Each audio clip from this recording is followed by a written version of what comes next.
is how a synapse works. This would be a nerve connection to a muscle or a nerve to another nerve to a gland, something like that. So what happens is when that nerve impulse gets down to the end, the synaptic knob,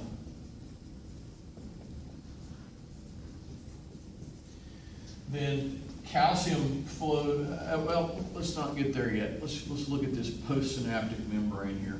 Let's go, this is the pre-synaptic membrane, and this is the post, and then this is called the synaptic cleft right here.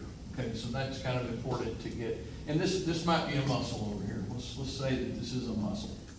Let's just do that. Well, what happens is calcium flows into this synaptic knob, and then what happens is acetylcholine would then move into this cleft, and then what it might do is it might interface with this postsynaptic membrane by fitting into this slot right here. Let's make it green. I don't know if you'll even be able to see that. Fits into that opening right there, and it might open the channel so that sodium could come through, so that sodium could diffuse into this cell and begin the depolarization process. Now, one of the things that I want you to know is that acetylcholine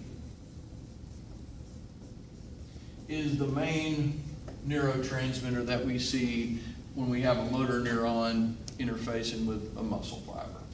And then what is kind of interesting is that there is an enzyme called acetylcholinesterase that has to scavenge this acetylcholine so that it doesn't keep continually stimulating the postsynaptic membrane. If it does, it results in tetanus. That's not a good thing. Now, one thing that is bodaciously interesting to me in this whole scheme right here, which is just so interesting to me, is that in some cases, when you practice something, let's think about back when you learned how to ride a bicycle. There was something about the riding, the balance, the falling, all of this went into your brain. And now, even if you haven't ridden a bicycle in years, somebody could put a bicycle in front of you and within 5 seconds, you could take off. Wouldn't take 2 weeks with training wheels anymore. Somebody pushing you from behind. Why? Because the membranes actually physically change shape.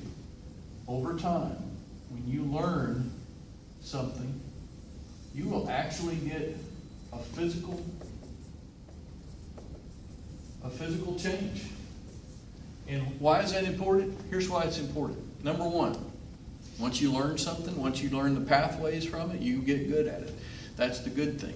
What is the bad thing, though? Be careful what you practice, because you might get good at it. So if it can work for good things.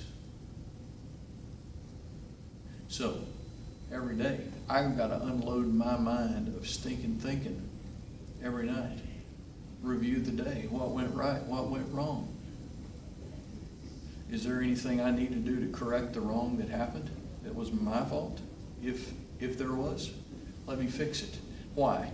Because when I obsess in my mind, I'm afraid that something changes in my mind, and I always obsess.